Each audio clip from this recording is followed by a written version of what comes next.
Bem-vindos a mais um episódio do podcast Ténis Sem Gravata. Eu sou Marlene Gaspar, apaixonada pelo mundo das marcas e da comunicação. Calçamos os ténis para mais uma vez falar com os líderes que desafiam a atualidade e que definem o futuro dos setores. Hoje trazemos o Pedro Amaral Jorge aqui connosco. Obrigada, Pedro, por aceitares este convite. Obrigado pelo convite. Pedro Amaral Jorge, presidente da APREN, Associação Portuguesa de Energias Renováveis, que representa o setor das energias renováveis em Portugal, e que, com mais de 20 anos de experiência em carreiras internacionais, liderou projetos na área de energia, que ainda lidera, da água, saneamento, investimento, e tens um profundo conhecimento sobre o setor das energias renováveis, e é um bocadinho sobre esse futuro que nós vamos refletir aqui hoje, e uma conversa com ideias que nos fazem pensar um bocadinho sobre este tema tão importante para nós e para a nossa sociedade. Normalmente começamos com uma provocação e com o mesmo dado que é do World Economic Forum, que em 2030 39% das nossas competências atuais vão estar obsoletas. Eu gostava de perguntar o que é que te apraz dizer sobre isso e em relação ao setor das energias renováveis, como é que tu vês este dado? Então, primeiro que tudo, obrigado pelo convite uma vez mais e, como se diz nos debates, obrigado por teres feito essa pergunta.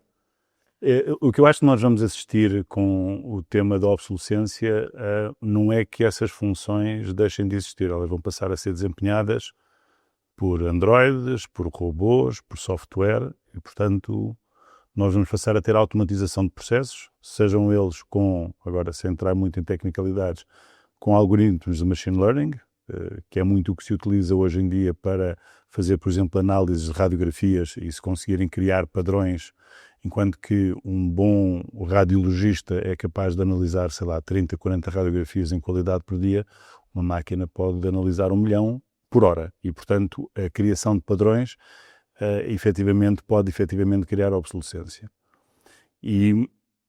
Mas nós vamos ter que enquadrar estas pessoas a desempenhar outras funções, porque apesar de nós acharmos que a inteligência artificial está num grau de desenvolvimento muito acelerado, ainda tem muitas limitações àquilo que é a substituição integral de pessoas. Agora, linhas de montagem, funções repetitivas, coisas que os Large Language Models possam reproduzir, isso sim, e eu penso que ainda não temos nenhuma solução para resolver esse problema. Olha, falando de energia, já não é só eletricidade, eu acho que as marcas muito do setor também têm feito essa transformação, associar a termos como sustentabilidade, mobilidade, acaba pelo chapéu ser muito mais lato. Achas que estamos a conseguir fazer isso em relação ao que é preciso mudar ainda em Portugal para nós cumprirmos as ambicionadas métricas energéticas, climáticas? Como é que vês esse ponto? Eu acho que Portugal não está mal.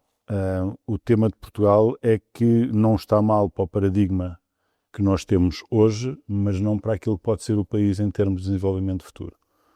Eu, desde que entrei na APREN, que advogo que nós não podemos apenas ter 2 ou 3 pilares que são robustos no nosso desenvolvimento socioeconómico e que são as partes mais representativas do PIB. E confesso que me enerva um bocadinho sempre que nós dizemos que o futuro deste país é o turismo. Porque nos coloca numa situação um bocadinho atrasada. O turismo é importante, mas quando nós achamos que a atividade de um país fundamental em termos de exportações ou de desenvolvimento de tecido económico é o turismo, confesso que me deixa aborrecido. E a energia pode ser aqui em Portugal o grande pilar de desenvolvimento socioeconómico e vir a ter nos próximos 10, 12, 15 anos, quer do ponto de vista do investimento que tem que ser feito do lado da geração de eletricidade, de fonte renovável, quer do ponto de vista daquilo que tem que ser os consumos futuros de eletricidade também de fonte renovável. Sem querer entrar em detalhe, mas Portugal tem efetivamente as condições do lado da geração, por efeito de portfólio entre sol, vento e água, invejável, comparativamente a outros países mesmo da União Europeia. A Península Ibérica é a zona com mais capacidade e com maior potencial de suprir elevados consumos elétricos. E do lado do consumo estamos a ter muitas manifestações de interesse a olhar para o nosso país, não só do ponto de vista de termos esse portfólio renovável, mas porque temos pessoas qualificadas, porque temos um país que efetivamente pode vir a estar alinhado com uma perspectiva de desenvolvimento. Tem faltado alguma diplomacia económica do lado do consumo, Mas nós temos aqui a possibilidade de criar um vetor socioeconómico muito diferente do turismo, que tem muito mais valor acrescentado, que tem possibilidades de exportação muito diversas, e acho que nós estamos a aproveitar esse potencial. O que é que nos está a atrasar em termos das metas? A Comissão Europeia põe-nos metas do ponto de vista de incorporação de energia renovável, quer na produção de eletricidade, quer no consumo final de energia. E, portanto, nessas metas nós estamos bem. Nós, em 2024, em Portugal, incorporámos 80% de energia renovável na produção de eletricidade e já estamos acima dos 28% da eletricidade como consumo final de energia. Agora, não só para cumprir os acordos de Paris, que assinámos em 2015, não só por uma questão climática. Hoje, o tema da energia é um tema geopolítico, é um tema de soberania política, é um tema de competitividade das empresas, é um tema de qualidade de saúde pública para reduzir a poluição nos centros urbanos e, portanto, há aqui um conjunto de papéis que a energia tem que desempenhar. O que nós temos que fazer é continuar a atuar na diplomacia económica para atrair investimento para este país do lado do consumo e, paralelamente, investir no lado da geração e no lado das redes. E nós temos essencialmente 6 desafios fundamentais que temos que ultrapassar. O primeiro é que temos que promover a eletrificação dos consumos de energia. Ou seja, as pessoas, as famílias, as pessoas, as empresas têm que eletrificar os seus consumos. E se efetivamente isso não for possível per se, nós temos que, quer com projetos de financiamento apoiados pela União Europeia ou mesmo com políticas fiscais, incentivar a eletrificação dos consumos. Porque isso é a forma mais rápida de, no fundo, nós eliminarmos a dependência de gás natural, de petróleo, e passamos a ter um controle e uma previsibilidade sobre, na realidade, os preços que vamos pagar de energia no futuro. Vamos ter que eletrificar consumos, quer domésticos, quer de mobilidade, quer industriais. Portugal está com muita apetência para receber aqui representações muito grandes de aumentos de consumo de energia. Se tivermos os data centers, se tivermos o aço verde, se tivermos o amoníaco verde para a produção de fertilizantes não poluentes, tudo isto vai aumentar o consumo. Portanto, a eletrificação dos consumos é a primeira, a aceleração do licenciamento e a simplificação é a segunda.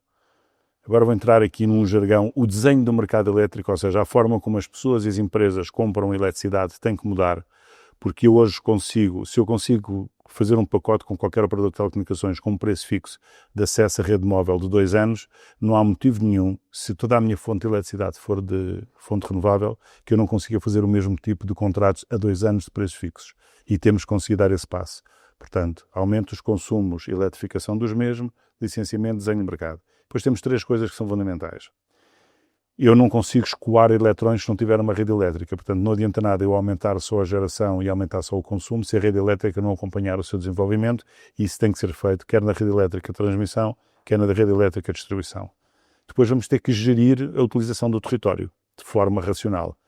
Porque todos os interesses económicos, felizmente, numa democracia liberal, têm direito a competir por território. Portanto, o turismo, a agricultura, uma particular espécie de agricultura não homogénea em todo o país, os vinhos, os turismos de habitação, a energia, tudo isso vai disputar território. E nós temos que aprender a ter formas de integrar isto e não de segregar. Não pode haver guetos de energia. Ou seja, eu não posso ter ali uma central renovável e aqui é que tenho agricultura, não. Eu vou ter que integrar isto. O agrofotovoltaico é uma realidade, a utilização de parques ou de terrenos onde estão centrais eólicas de produção de eletricidade para integrar com outras atividades como pastorícia, tudo isto tem que ser integrado. E nós temos que caminhar na utilização do território, não segregar, não criar guetos, integrar. Vamos ter que envolver as comunidades e compensá-las, porque o território é afetado dessa forma, e vamos ter que promover a literacia energética. Porque há muita desinformação naquilo que se diz às pessoas. Eu confesso que sozinho rio-me quando vejo pessoas a pensarem que a solução é o nuclear ou que é o gás natural que vai resolver este problema. Estão absolutamente enganadas, não vai ser isso todo. E, portanto, isso é outra componente fundamental, é explicar às pessoas porque é que não pode ser assim e porque é que são as renováveis, com o desenvolvimento da rede, com a flexibilidade do sistema, que vão permitir dar este salto quantitativo de previsibilidade de preços e também de desenvolvimento socioeconómico. E depois, no fim, vamos ter que fazer uma coisa que até há 1 ano e meio eu achava que era importante, mas que não era determinante, que é comunicar.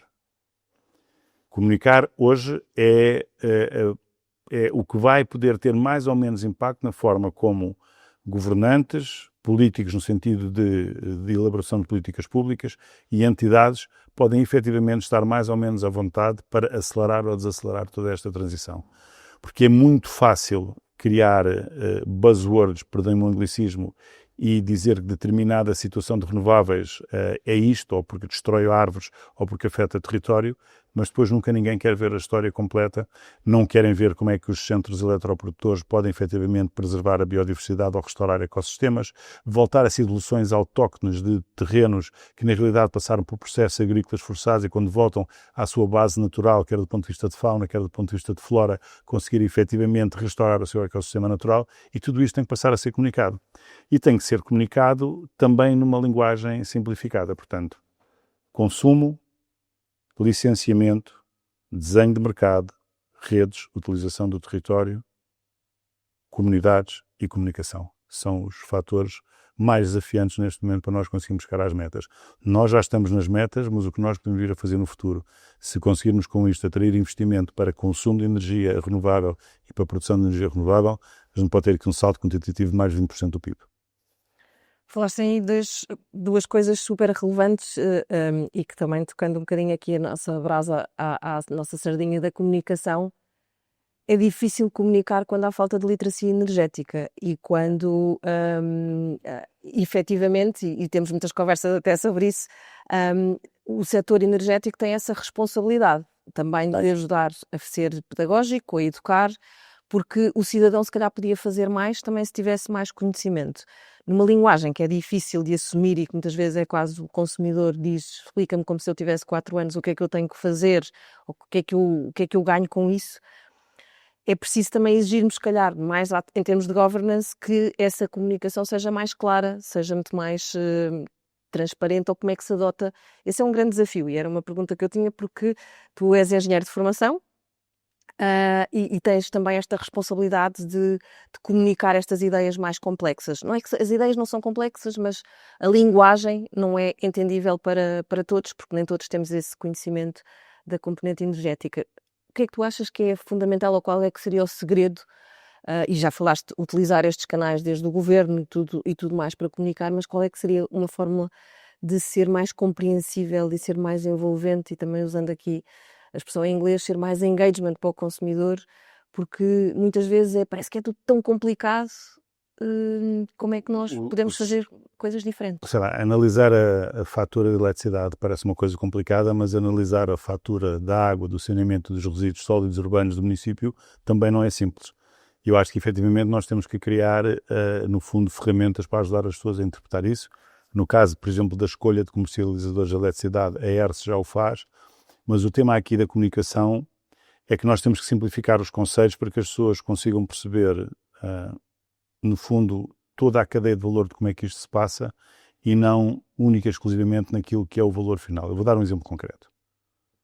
Nós temos sempre, em Portugal, um conjunto de opinion makers que dizem que a eletricidade em Portugal é a segunda mais cara da Europa ou a terceira. Se eu olhar para a Eurostat, eu vou ver que a nossa eletricidade é provavelmente das 5 mais baratas da Europa no setor industrial e deve estar abaixo do meio da tabela, quer da União Monetária, quer da União Europeia, e atrás de Espanha do ponto de vista de consumo doméstico.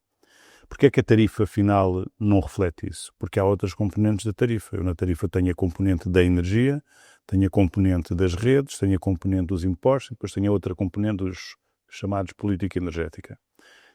Nós, felizmente, fomos pioneiros em implementar quer a hídrica, porque tínhamos condições para isso, quer a eólica no final dos anos 90, e obviamente, à data, tudo aquilo tinha um mecanismo de precificação e de condições de captar investimento privado para que fosse execuível, que são diferentes das que temos hoje. Portanto, quando nós olhamos para o futuro, a componente de energia em Portugal vai ser das mais competitivas da Europa, a par com Espanha, mas temos outros temas de rede que temos que resolver. E isso vai ser resolvido através do regulador, através de Portugal, mas também com normas europeias que vão criar uma redistribuição dos custos do setor elétrico para que isto efetivamente se torne mais acessível para as pessoas, porque o preço da energia em espaço na Europeia, quer elétrica, quer de origem fóssil, mas neste caso elétrica, apesar da elétrica continuar a ser mais competitiva quando ela é oriunda de fontes renováveis, nós temos que resolver esse problema de conseguir explicar às pessoas como é que isto se faz. Qual é que é o problema? O problema é que se nós simplificarmos a um ponto em que perdemos o rigor e a precisão, podemos incorrer numa simplificação de linguagem que depois os tais detratores das renováveis vão dizer estão a ver, vocês são os ignorantes porque não conseguiram perceber isto ou aquilo. Portanto, este equilíbrio é muito difícil. Uma das coisas mais importantes, que é uma piada para se começar a trabalhar no setor de energia, é perceber qual é a diferença entre potência e energia. Não é? Eu vou utilizar uma solução muito simples. Nós estamos nesta sala, vamos imaginar que esta sala estava a 14 graus de temperatura e não confortável como está, e aquele ar-condicionado que está ali tem 100 kW de potência. Se eu tiver 100 kW de potência, é possível que eu consiga passar a temperatura desta sala em 20 minutos de 14 graus para 20. Mas se eu só tiver 50 kW de potência, eu se calhar vou precisar de muito mais tempo para chegar à mesma temperatura. E o que se começa a confundir as pessoas na literacia energética é exatamente quando se lhes começa a confundir estes conceitos. E isto depois não é fácil, porque os mercados foram desenhados por economistas, também não tornam a linguagem fácil. O nosso papel é tentar simplificar sem perder o rigor e a precisão daquilo que é possível para que as pessoas não confundam conceitos. E, portanto, como é que nós fazemos isso? Tentamos simplificar ao máximo, às vezes incorremos no risco de demasiado simplificado e, por vezes, incorremos no risco que as pessoas de comunicação nos dizem este texto é um horror porque a gente precisa de cortar isto para metade. E eu digo, mas para metade é impossível, porque eu não consigo explicar o que está aqui com rigor técnico em metade das palavras que estão aqui. E, portanto, este equilíbrio permanente. Acho que vamos ter que recorrer muito a imagens, muita simplificação e vamos ter que ir com a corrente dos tempos da comunicação, que é simplificar e depois deixar a complexidade da simplificação para um anexo. Ou seja, temos que primeiro conseguir explicar às pessoas o que é relevante, como é que as renováveis reduzem a poluição, como é que reduzem o seu preço de eletricidade, como é que permitem preservar os ecossistemas, como é que permitem ter um sistema resiliente elétrico e não, como foi o caso da Ucrânia, quando bombardearam os Zaporizhzhia já acabámos com o abastecimento de eletricidade. Ou seja, tudo isto tem um conjunto de vantagens. E nós vamos ter que as comunicar. E temos-las comunicado. Mas é muito mais fácil desinformar do que é informar. Não é? Porque desinformar basta dizer, não, Portugal tem a eletricidade mais cara da Europa, ou a segunda mais cara. E depois nós vamos ter que explicar, mas não é, ou é que não é, porque tem aqui os dados do Eurostat, e tem aqui o relatório da ERSE, pronto, e as pessoas não querem saber disso. Sim. E, portanto, esse é o desafio permanente. Agora, que não há forma de nós acelerarmos a transição energética sem termos uma estratégia de comunicação eficaz, não há. Porque isto vai passar por inverter a lógica da transição energética.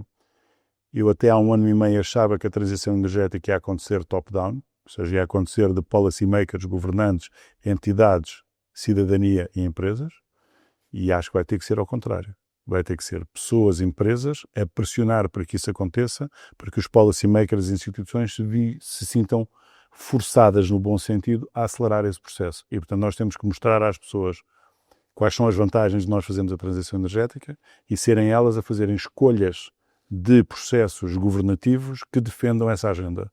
E isso tem uma receita muito básica, que é nós comunicamos, fazemos uma sondagem de opinião, publicamos os resultados, passado 1 ano fazemos outra sondagem de opinião e vemos se a nossa comunicação está a chegar às pessoas, às empresas, por forma a que elas percebam que, de facto, a alternativa a renováveis, neste momento, nos próximos 20, 30 anos, para a independência energética, a redução da poluição, preservação da estrutura socioeconómica europeia com previsibilidade dos preços de energia e aumento da competitividade das empresas, não tem alternativa. Só pode ser assim. Olha, então voltamos aqui à questão da comunicação que tu estavas a falar e pegando numa ideia que disseste que é muito mais fácil desinformar do que informar. Claro. Portanto, esse também é um grande desafio. E foste tu até que, numa reunião que tivemos, que falaste do livro que eu também acabei por ter que ir ler, Os Engenheiros do Caos, do Juliano da Empoli, que mostra muito esta questão da comunicação e que é mais fácil e que as teorias da conspiração e as fake news acabam por criar coesão, que é quase uma coisa antagónica daquilo que nós percepcionamos, não é? E até a lealdade. Então, se a mensagem é tão difícil de exemplificar, e precisamente também porque os receptores da mensagem não têm esse nível de literacia financeira, energética neste caso, financeira também é uma coisa... Também é importante ter um bocadinho... Achas que há que há espaço, e agora porque tu até falaste numa desconstrução, que era a forma como nós vamos começar, é se calhar pelas pessoas que vão pressionar ao contrário a cadeia. Hoje eu estou absolutamente convicto que tem que ser assim. E achas que essa lógica em termos de comunicação, há espaço para usar esses canais de, não é teorias de inspiração, porque nós temos a responsabilidade de comunicar e comunicar bem, e tu próprio disseste, temos que ter esse desafio, mas o que é que nestas teorias, o que é que nós aprendemos que se calhar nos faz desconstruir aquilo que nós achávamos que era o ciclo correto, ou o by the book, como tínhamos que fazer, começar pela governance e agora temos que se calhar repensar. Eu vou dar aqui um outro exemplo de um outro livro muito divertido, que é para tirarmos um bocadinho o peso disto. O Harari, no Nexus, a determinada altura, acho que é no capítulo 2 ou 3, diz que a primeira rede social que foi criada foi a Inquisição. Porque, efetivamente, eles criaram um conjunto de conteúdos a determinadas pessoas que diziam que elas eram bruxas ou bruxos, procediam à queima na fogueira e depois todo esse património revertia em favor do clero. E, portanto, a primeira grande rede social, segundo a opinião dele, foi a Inquisição da Igreja Católica. Passando o respeito pela religião à parte, como é evidente, estou a citar, o que eu acho que nós percebemos em 2016 com o Brexit, e com a eleição do Trump, e com o Cambridge Analytica, e com as declarações da Google, e com os data points que o Facebook começou a ter, é que, efetivamente, os mediadores da comunicação perderam o seu espaço. Não do ponto de vista da qualidade do que podem apresentar, ou seja, os chamados comentadores, mas porque é muito difícil comentar a todo o tempo sobre tudo. E nós começámos a apostar muito nos comentadores generalistas e, portanto, uma pessoa que sabe de história da arte, dificilmente, se for muito especialista, vai saber de energia, ou vai saber de medicina, ou vai saber do que for. E, portanto, o tema é que temos que ter os mediadores da comunicação devidamente informados, mas temos que chegar às pessoas não do ponto de vista da ética que foi usada nestes processos, mas do ponto de vista da mecânica. Ou seja, ali o que quer o Trump, quer o Sr. Trump, quer o que foi feito pelo Cunningham no Brexit, foi chegar a perceber os data points que cada pessoa tem de preferências e conseguir fazer chegar a comunicação da forma em que ela melhor compreende e com a qual sente mais empatia. Há um passo até aí que é ético, depois há um passo daí para a frente que, na minha opinião, não é ético. E o que nós queremos fazer é utilizar não a ética, a não ética do processo, mas a mecânica do processo, que é conseguirmos fazer chegar a uma segmentação de pessoas pelo seu perfil demográfico, pelas suas aplicações literárias, pelo género, pela idade, o que for, e conseguir perceber que mensagens é que, dentro daquilo que são os factos, mais facilmente podem ser captadas para que se consiga criar essa ponte de comunicação. Porque se eu não conseguir criar empatia com o meu receptor, eu não lhe consigo comunicar nada, porque a partir da mensagem está negada. E, portanto, este passo que nós temos que fazer é primeiro criar empatia de explicar os conteúdos na linguagem que as pessoas entendem, e se eu consigo no Facebook, por cada user, ter 32 data points, então não me vai ser difícil com 25 eu conseguir arranjar as minhas segmentações de comunicação. E, portanto, eu posso ter conteúdos segmentados, no limite, por pessoa.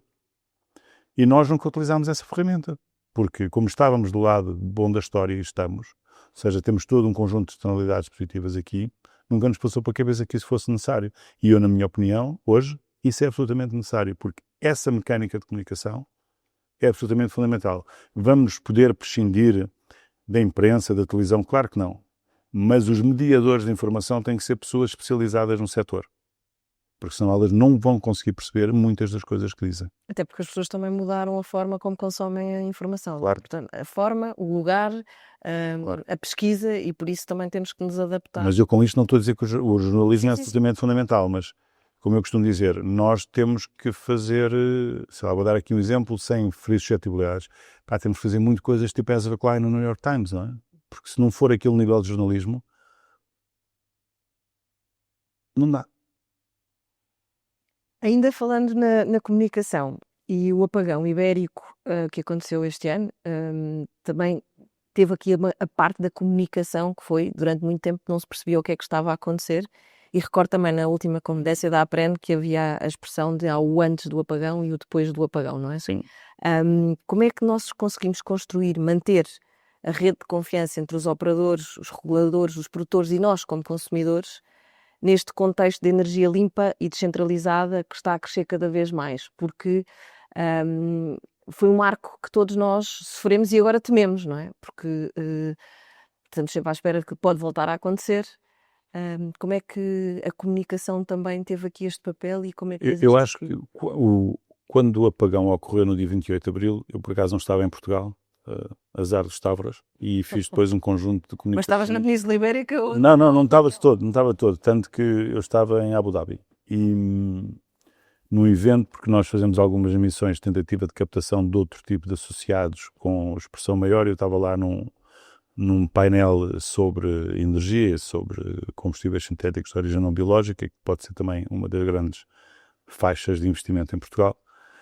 E, portanto, aquilo acontece, eu comecei a receber WhatsApps com uma quantidade de informação, até que de repente deixei de receber WhatsApps, porque as pessoas da Vodafone foram os primeiros a ficar sem telecomunicações. Curiosamente, acho que a Mel foi o último que ainda conseguiu, ainda tinha um número Mel. E o que se passou ali foi claramente, por exemplo, em Portugal há um segmento dos opinion makers que tentaram tirar partido de coisas que não fazem sentido nenhum, e há frases que eu vou repetir. Uma é: a culpa é das renováveis, foi por isso que tivemos um apagão. Nem se sabia se tinha sido em Espanha ou não. Segunda, que é uma frase emblemática, que é: se os engenheiros da REN e da EDP tivessem ouvido, o apagão nunca teria acontecido. Ou isto foi uma nuvem que passou por cima de um painel fotovoltaico e reduziu a potência, ou seja, um conjunto de disparates que não tem sentido nenhum. Começou a fazer-se a investigação, quer com a ENTSOE, quer com a AESER, percebeu-se, ou seja, já se percebeu o que é que aconteceu, o que ainda não está definido é porque é que aconteceu e quem é que tem que pagar a conta.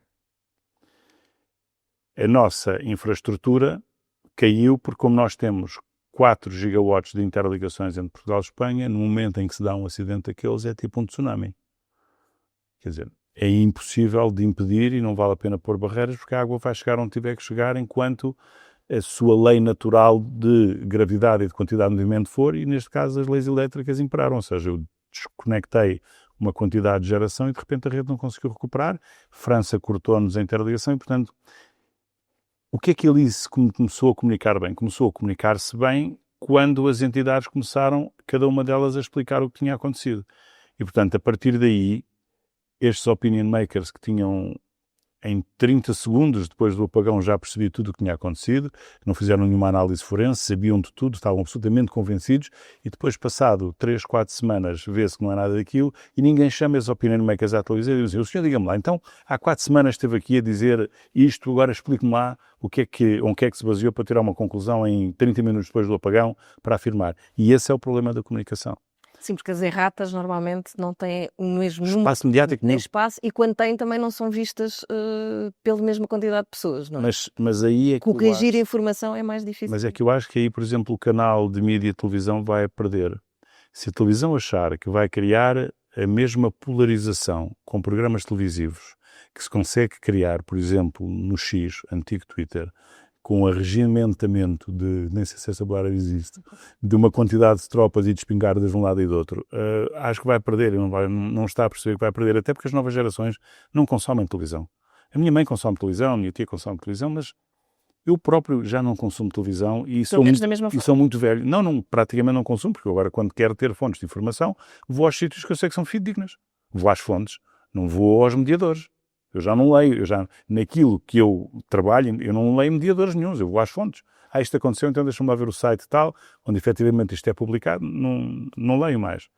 E não assisto mais. E, portanto, acho que efetivamente o que cada vez mais alinha no fundo, a intercomunicação e a capacidade de chegarmos a soluções é quando temos momentos de crise.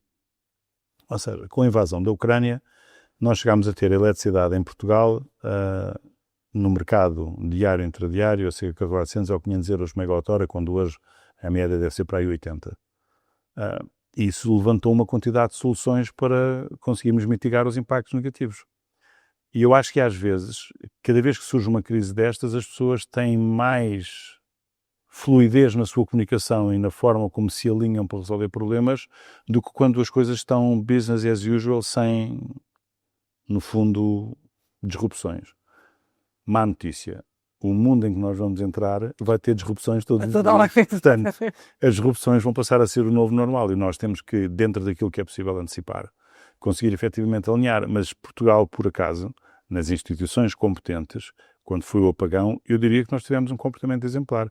Desde as redes, à REN, a informação que foi prestada pelo regulador, a forma como a própria tutela informou que estava a passar, e íamos ter cerca de 72 horas para recuperar o sistema, e ao fim de 12 horas já tínhamos o sistema recuperado. Portanto, as coisas não correram mal. Aquele engenho do, entre aspas, desenrasca lusitano funcionou. Agora, a causa do apagão não começou em Portugal, não é? Sim, sim. Estavas a falar que foi importante, ou que neste caso até correu muito bem, que todas as entidades acabaram por resolver de boa forma, e tu, ao liderares a APREN, de certa forma lideras uma rede de lideranças, não é? Porque no fundo é uma associação que acaba por ter vários associados. E gestão de stakeholders. E gestão de stakeholders. Então, que características é que tu consideras essenciais, estamos a falar de liderança nesta conversa, para manter todos alinhados num propósito comum? Porque cada associação, cada instituição representa um interesse também próprio, e depois temos o interesse comum. Como é que características é que tu enalteces e, se calhar, quais são os teus maiores desafios nessa questão? Eu acho que os maiores desafios são sempre nós chegarmos à obtenção de um denominador comum, que não é o ponto ótimo para ninguém, mas que é suficientemente satisfatório para o grupo e para a coletividade. E isso não é uma coisa fácil. Eu vou dar um exemplo concreto. Quando eu entrei na APREN, havia muito risco de nós pensarmos que podia haver uma desagregação por tecnologias, ou seja, que o fotovoltaico iria ter a sua própria associação, ou os eólicos iriam formar a sua própria associação, e na altura nós já tínhamos o pacote de energia limpa para todos os europeus. E quando nós começámos a perceber as alterações legislativas e o que é que a transição energética estava a buscar, que era nós conseguirmos substituir claramente a energia fóssil na produção de eletricidade, por exemplo, o descomissionamento do carvão em Sines ou no Pego, rapidamente se percebeu que aquelas tecnologias iam todas unir-se e que, efetivamente, com a policy ou com a política ou com a legislação a permitir a hibridização destas tecnologias, ou seja, eu ter uma central renovável de produção de eletricidade que posso ter eólico com fotovoltaico, ou fotovoltaico com hídrico, ou hídrico com eólico, que eu deixava de ter um tema de tecnologias. E, portanto, o que eu passava a ter era um tema de centrais eletroprodutoras renováveis com muito mais horas de funcionamento por ano. Chegar aí não foi fácil, mas isto tem que ser explicado passo a passo. Mas a criação de denominadores comuns, de objetivos comuns, em que eu consigo identificar o maior número de, no fundo, empresas e lideranças que entendem e que concordam que o caminho tem que ser por aqui. E isto implica comunicação, gestão participativa, busca de opiniões, apresentação de argumentos racionais e técnicos e não apenas de eu penso ou eu acho, não é? É preciso demonstrar os casos.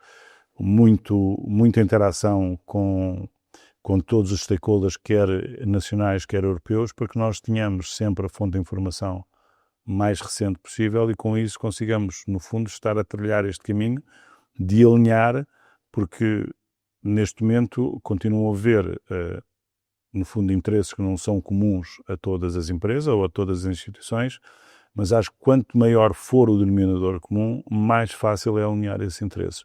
E, portanto, grande parte do meu trabalho é procurar criar ferramentas para que eu consiga maximizar o tamanho desse denominador comum. Então, aproveitando esse gancho, e sendo nós uma empresa de origem espanhola, os meus colegas dizem sempre qual é que é a carta que tu escreves aos Reis Magos. Eu acho que nós funciona melhor escrever uma carta ao Pai Natal. Mas como é que tu, em termos de energia, qual era a carta ao Pai Natal que tu escreverias?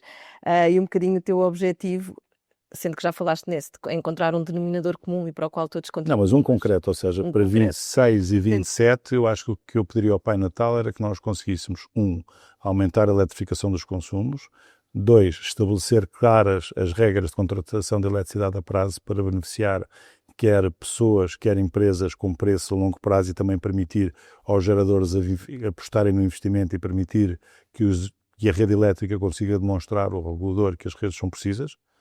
E a segunda era claramente um bocadinho mais para a frente, no dia temos 26, 27, que nós consigamos efetivamente estabelecer aqui uma simplificação concreta dos processos de licenciamento, quer do lado das empresas que vêm consumir eletricidade, quer do lado das empresas que pretendem produzir eletricidade. E depois não só a eletricidade, mas toda a cadeia de valor para jusante com os combustíveis renováveis de origem não biológica. Liderar então um setor de energia que já falámos e nesta conversa se percebe que é tão exigente, agora no campo um bocadinho mais pessoal, e porque tu és uma pessoa extremamente informada, mas tens que ter outros pontos de equilíbrio para além de ler ou reler ou de ouvir muita informação. Que hábito ou que filosofia é que tu continuas a acreditar que seja importante para ti para conseguires fazer esta liderança e um trabalho... Ou seja, não ficar louco de um dia para o outro. Sim. Eu tenho os meus mecanismos de autorregulação há muitos anos. Eu tenho que fazer desporto 4 dias por semana. Eu tenho que dormir pelo menos 4 horas e meia, 5. Isso é um bocado Marcelo. Não, mas não é por... Há dias que eu durmo mais, mas pelo menos 5 horas tenho que dormir para conseguir estar funcional. Preciso passar tempo com a minha família próxima, com os meus amigos, que é uma coisa que me dá tranquilidade e me dá desfoque daquilo que é eu estar permanentemente a resolver problemas, ou seja, estar em ambientes e espaços em que eu não tenho que resolver problemas, em que tenho só que estar e existir.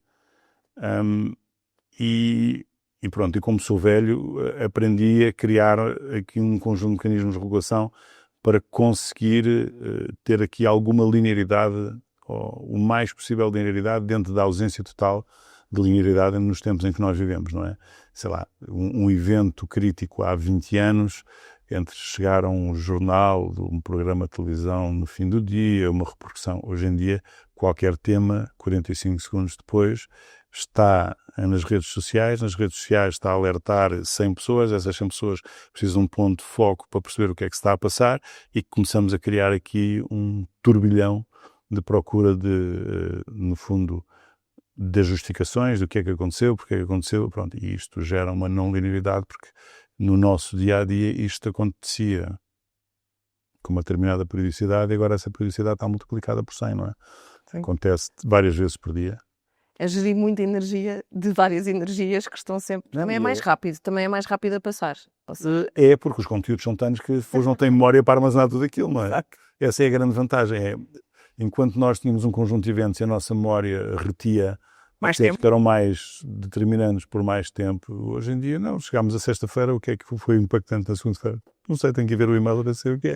Quer dizer, é impossível manter isso vivo em termos de memória, a menos aquilo que efetivamente tem impacto emocional para nós, e como a memória se preserva do ponto de vista do impacto emocional, aquilo que tem impacto emocional para nós fica na memória. Tudo aquilo que é meramente observação de factos, não. Olha, agora temos uma questão de perguntas rápidas e queria te perguntar uma competência que tu achas que veio para ficar. A resiliência. Que já vinha e continua. Não, acho que é muito pior. Porque esta questão que nós falámos no começo de como é que toda a parte de inteligência artificial, quer seja com hardware, quer seja com software, vai impactar a vida das pessoas, como é que nós vamos ter que viver cada vez com mais incerteza porque os cenários a longo prazo deixam de existir porque a revolução tecnológica social é tal, sei lá, hoje, tanto que a modalidade de análise de futuro deixou de ser feita em projeções, passou a ser feita em complementaridade de cenários, não é?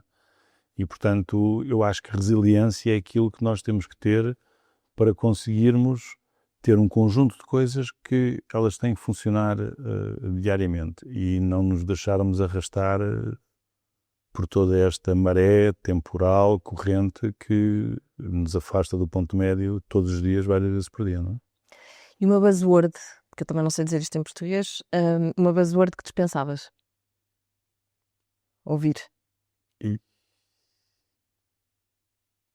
Opa, isso agora é politicamente muito incorreto, isso Sana. Há várias buzzwords, mas o problema é que elas também não são constantes e elas alteram-se muito com o tempo, mas eu diria das mais recentes, não sei, Marlene, porque há tantas buzzwords negativas, mas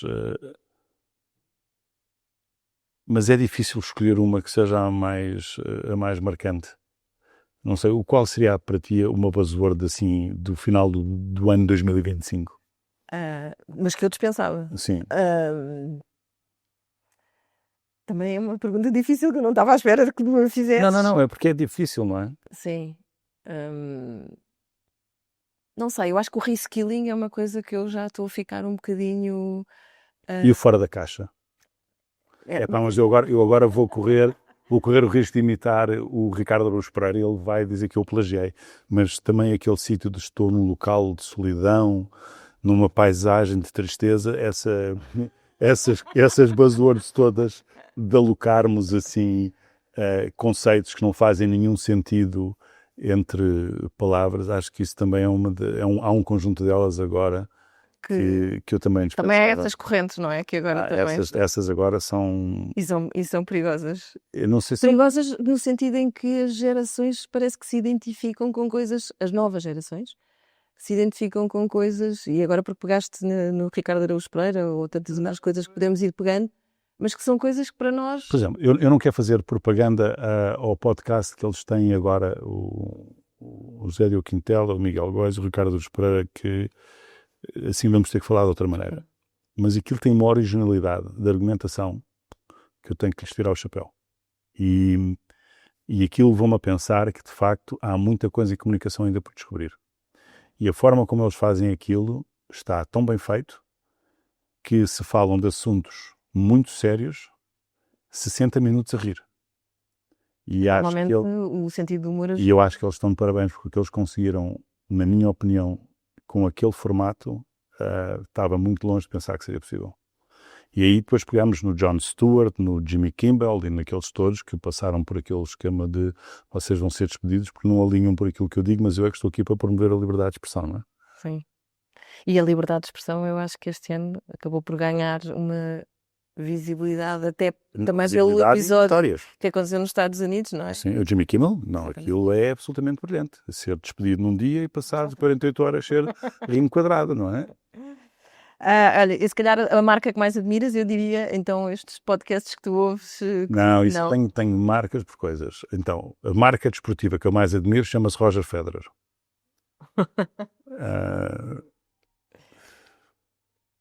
A marca jornalística que eu mais admiro chama-se Ezra Klein. Sei lá, tenho várias marcas por coisas. Muito bem. E o maior risco que já assumiste? Profissional ou pessoal? O que queiras. Então, pessoal, descer uma pista de ski preta quando eu aprendi a fazer ski muito tarde, porque não tinha condições económicas para o fazer mais cedo, e a primeira vez que fiz, tinha 44 anos, foi nos Alpes franceses. Pensei que ia morrer e quando cheguei cá abaixo senti-me o Batman e quis subir e fazer outra vez. Mas pensei que ia morrer 2 ou 3 vezes no caminho. Eu acho que o risco profissional mais foi ter sido convidado para montar uma empresa no Brasil em 1999 para o Grupo Somag, recomendado por Nuno Ribeiro da Silva, e ter 29 anos e passado um ano ter que gerir 450 pessoas numa cidade como São Paulo, a fazer abertura de vala, a ligar contadores em casa das pessoas de gás natural. Acho que essa, quando o gás natural era a energia mais renovável ou mais limpa que tínhamos à data, acho que esse foi o meu maior desafio profissional e provavelmente foi o risco mais grandioso que eu incorri, sim. E eu profissionalmente não seria a mesma pessoa se não tivesse passado por esses 6 anos. E o que é que ainda não fazes como líder que gostavas de fazer? Ação social. Não só em Portugal. Fiz uma parte nos meus 10 anos que passei em África a trabalhar no setor da água e de saneamento, em que procurávamos criar soluções de abastecimento de água para populações remotas, mas acho que a ação social a meritocracia também foi um tema com que eu evoluí. Eu achava que tudo era meritocracia, não é? Há condições que nos trazem